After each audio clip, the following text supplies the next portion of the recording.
Last time we talked about the power of a habit. That is disciplining our life, scheduling our life in such a way that training simply becomes part of our normal everyday process. Why do I train? I just train. It's like asking me, why do I brush my teeth? Why do I eat? Why do I breathe? I just do it. It's part of my lifestyle. It's what I do every day. I just train. Let's talk today about the power of repetition. This comes up especially if you are interested in traditional martial arts. They'll say things like, well, I know how to punch, so why do I have to stand here and punch over and over again? It's just a waste of time. Or why do I have to keep coming back to the same class over and over again? This is just so the guy can make more money so he can charge me to keep coming to classes. I already know how to do this. I think Bruce Lee quote might be appropriate here. I do not fear a man with 10,000 kicks. I fear a man who has practiced his one kick 10,000 times. You'll find that in repetition, you will build perfection of the execution of the technique.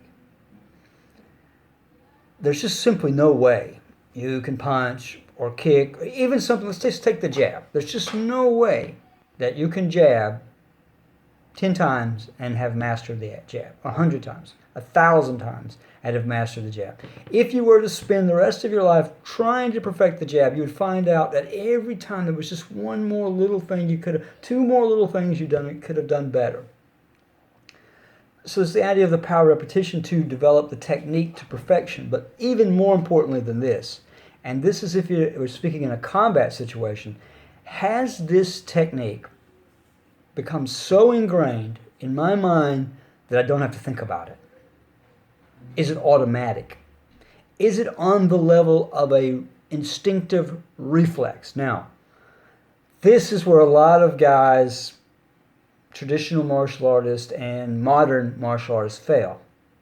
They practice their technique some, and then they rely upon strength, or they rely upon trickiness, or they rely upon speed to be able to execute the technique.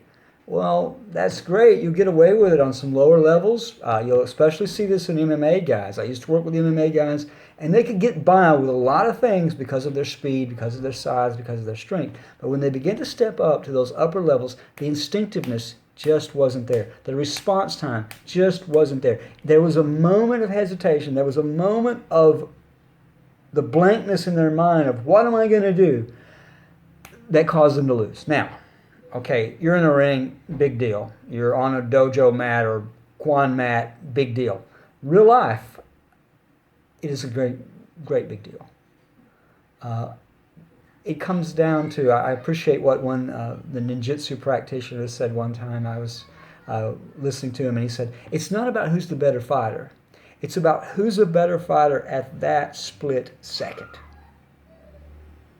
That ideal will raise your training to a whole nother level. Can I be the best fighter at every split second of the fight so that my techniques are, I think the Japanese word is mushin. It happens with no mind. It happens without thought. It happens automatically.